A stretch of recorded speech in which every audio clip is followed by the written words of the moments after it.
दोस्तों, सैनी इलेक्ट्रॉनिक्स के YouTube channel पे आपका स्वागत है। आज हम बात करेंगे पावर सप्लाई जो एसएमपीएस है हमारी एलईडी की या एलसीडी की। ये एक आम मतलब कॉमन है जो सप्लाई की हम बात करेंगे। हमारी पावर सप्लाई में आपने देखा होगा कि कई बार मॉसफेट शॉर्ट होते हैं। मॉसफेट शॉर्ट होने से क्या होता है, आपका फ्यूज उड़ जाएगा या फ्यूजेबल रेजिस्टेंस उड़ जाती है। अब मॉसफेट जब भी शॉर्ट होता है, आपको पता है उसके जो कलेक्टर है उसका जो मॉसफेट का, उसके ऊपर लगभग 300 350 या पीएफसी वाली सर्किट होगी तो लगभग 390 वोल्ट होते हैं। वो जब शॉर्ट होता है तो उससे पहले वो थोड़ा सा डैमेज कर देता है। डैमेज ऐसा है कि वो बेस है जो जिस गेट है मॉसफेट का, उस पर भी ये जो 390 वोल्ट है या 350 वोल्ट है वो एक क्लिक मार जाते हैं फ्यूज ओपन होने से पहला। तो हम देखते हैं ज़्यादातर बार कि ड्राइवर जो आईसी लगी होती, चिप लगी होती है, वो भी इसकी आम बात है कि खराब हो जाती है। हमें जरूर चेक करनी चाहिए। और इसी सर्किट से रिलेटेड एक मतलब प्रॉब्लम आती है कि आपने फीडबैक सर्किट देखी होगी। फीडबैक सर्किट आपका ऑप्टो कपलर से रिलेटेड है। ये ऑप्टो कपलर है जो आपका रेगुलेशन का काम करता है। सेकंडली ये स्विचिंग का काम भी करता है। और तीसरा है जो ये आइसोलेशन का काम भी करता है। जैसे कि आपने देखा होगा आइसोलेशन इस तरह कि इसका जो 3 और 4 नंबर है वो हॉट साइड पे कनेक्टेड होता है और 1 और 2 है जो वो कोल्ड साइड पे कनेक्टेड होता है। तो ये आइसोलेशन का काम भी करता है। बट इसका मेन काम जो है, ये जो जितना भी एसएमपीएस काम करता है पीडब्ल्यूएम पे बेसिक पे काम करता है, पल्स विड्थ मॉड्यूलेशन। ठीक है, तो इस छोटे से डिवाइस है जो ये काफी आपको पता है कारगर डिवाइस है। बहुत समय से यही ऑप्टो कपलर ही लगता आ रहा है हमारे रेगुलेशन के लिए। अब आने वाले टाइम में कोई और सुधार हो जाए मैं बोल नहीं सकता, बट ये सस्ता और अच्छा डिवाइस है जो कि आप देख पाते हो। अब ये काम कैसे करता है, नॉर्मली जब हमारा मॉसफेट शॉर्ट हुआ होता है तो हम क्या करते हैं, हम ब्लाइंडली मॉसफेट चेंज करते हैं और जो प्राइमरी के अंदर ड्राइवर से रिलेटेड जो कंपोनेंट है हम उसको चेक करते हैं। ड्राइवर चिप हम रिप्लेस कर देते हैं। ठीक है जी, बट हम जो हमारी फीडबैक नहीं चेक करते। फीडबैक चेक करना जरूरी है क्योंकि मॉसफेट रिप्लेस करने के बाद भी कई बार हमारा जो है हमारी आउटपुट नहीं निकल पाती है, हमारी सप्लाई काम नहीं करती है, या हमारा मॉसफेट गर्म होने लग जाता है या शॉर्ट हो जाता है डालते ही। ये बहुत अहम बात है।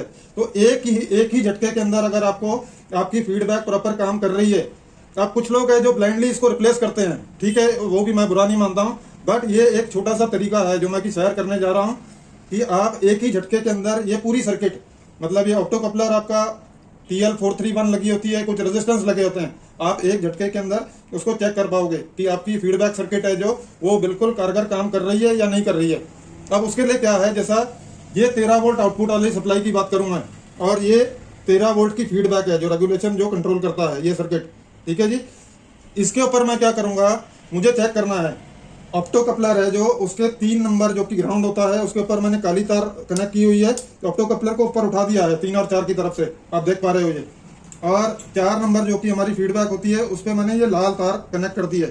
ठीक है, अब हमने क्या किया है, मेरे पास वेरिएबल एलिमिनेटर नहीं है जो लगभग 1.5 वोल्ट से आप लगा लो 24 वोल्ट तक होता है, तो वो नहीं था मेरे पास। इस वजह से मैंने क्या किया है, नए सेल है जो बिल्कुल ब्रांड न्यू सेल मैंने सीरीज में जोड़ लिए हैं 12। अब क्योंकि ये 1.5 वोल्ट की बैटरी होती है, बट नई बैटरी के अंदर लगभग हमें वो 1.6 के लगभग हमें वोल्टेज शो करता है ये जो नए सेल होते हैं। तो अगर इसको 12 को अगर हम सीरीज में जोड़ लें, लगभग ये लगा लो आप लगभग 19 वोल्ट के लगभग ये निकलने चाहिए। मैं आपको इसको मेजर करके दिखाता हूँ। ठीक है जी, ये लगभग 19.5 वोल्ट के। अब क्या होगा अगर हम इसको 13 वोल्ट की जगह 19.5 वोल्ट देंगे। ये फीडबैक सर्किट चेक करने का वन शॉट तरीका है, आप इसको थोड़ा सा समझिए। मैं दोबारा रिपीट करूंगा, 3 नंबर पे जो कि ग्राउंड होती है ऑप्टो कपलर की, ऑप्टो कपलर की उस पर मैंने ब्लैक वायर जोड़ी है। 4 नंबर जो कि फीडबैक है ऑप्टो कपलर की, उस पर मैंने रेड वाली वायर जोड़ी है ये वाली। अब इसको क्या करेंगे, 13 वोल्ट आउटपुट पे अगर मैं ये लगभग 19.5 वोल्ट देता हूं तो क्या इसके अंदर चेंजेस होंगे वो आप चेक कर पाओगे। मीटर है जो आपको रेजिस्टेंस रेंज पे रखना है। और अब इसको मैं परमानेंट सोल्डर कर लेता हूं, ये जो 3 और 4 नंबर है मेरी मीटर के प्रोब पे। ठीक है जी, ये ग्राउंड वाली मैं काली प्रोब पे जोड़ रहा हूं और ये जो रेड वाली मैं अपनी रेड वाली प्रोब के ऊपर जोड़ रहा हूं।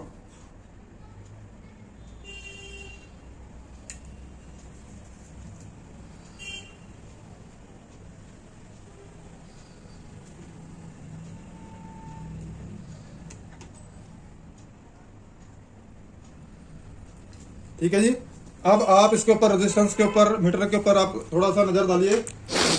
आप जब आउटपुट पे जब मैं ये लगभग 19.5 वोल्ट दूंगा, आप देख पा रहे हो ये ओम्स में आ गया है, लगभग 138.6 या 140 ओम्स के लगभग। ठीक है जी, ये फीडबैक काम कर रही है। अब इसको मैं 1 साल निकाल देता हूं।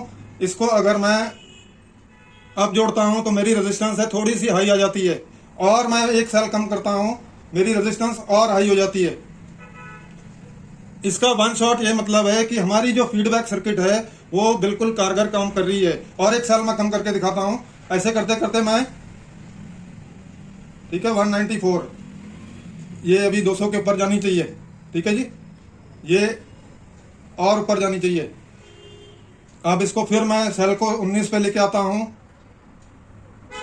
ठीक है जी, इसका मतलब यह है कि एक शॉट में आपकी जो फीडबैक, अब होता क्या है इसके अंदर आपको पता है, ऑप्टो कपलर जो कि फोटो कपलर बोलते हैं, उसके 1 और 2 नंबर है, जो उसमें एक एलईडी लगी हुई है। तो आपको पता होगा ये चीज का। एलईडी जब हम ये वोल्टेज देते हैं तो वो एलईडी ग्लो होगी। वो कितनी इंटेंसिटी के साथ ग्लो होगी, एक हद तक उसकी कोई लिमिट होती है। अब यही वोल्टेज अगर ज्यादा बढ़ जाएंगे, लगभग ये जो 36 वोल्ट है जो एज पर थियरी, अगर उसके ऊपर चले जाएंगे तो ये ग्लो होना लाजमी है। क्योंकि एक एलईडी अगर 3 वोल्ट की, बैकलाइट की भी अगर हम बात करें, 3 वोल्ट की अगर एलईडी है, अगर उसको हम धीरे धीरे बढ़ाते जाएंगे वो थोड़ी थोड़ी मतलब ज्यादा जलते जलते जलते एक ग्लू होके वो डैमेज हो जाएगी। उसी तरह ये भी है। अब क्योंकि इसके 3 और 4 नंबर पे फोटो कपलर, जो कि हम बोलते हैं फोटो ट्रांजिस्टर, लगा हुआ है, जो कि यही जो लाइट है उसकी इंटेंसिटी पे काम करता है। अब आप देख रहे हो जैसा वोल्टेज बढ़ते हैं इसकी रेजिस्टेंस कम होती है 3 और 4 नंबर की।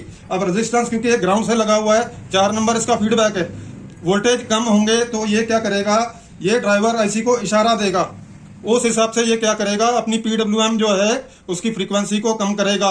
वो ये रीड कर लेगा कि आगे आउटपुट में वोल्टेज ज्यादा है, तो वो उसकी जो ड्यूटी साइकिल है उसको कम करेगा। कम करने से क्या होगा, बट इसकी एक लिमिट होती है, तय लिमिट होती है, ना लिमिट के नीचे ना लिमिट के ऊपर वो काम नहीं करेगा, बिल्कुल वो शट डाउन हो जाएगा। तो ये मतलब एक सिंपल डिजाइन होता है। और मेरा आपको समझाने का मतलब ये है कि जब भी अगर प्राइमरी में कोई शॉर्टिंग होती है, हम एक शॉट के अंदर ये जो चीजें हमारी फीडबैक सर्किट है उसको चेक कर सकते हैं।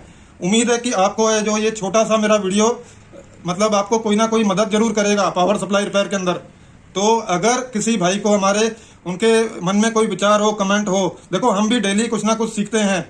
ये मैं नहीं कभी भी बोल सकता कि मैं बहुत सीखा हुआ हूँ, माफ करना, मेरी ये फितरत नहीं है। हाँ, किसी ने अगर इसके अंदर किसी को डाउट लगता है, शायद वो डाउट से मैं भी कुछ सीख सकूं, तो आप कमेंट सेक्शन के अंदर जरूर अपनी राय रखें दोस्तों। तो दोस्तों बहुत बहुत शुक्रिया, मैं आपकी कमेंट की जरूर वेट करूंगा।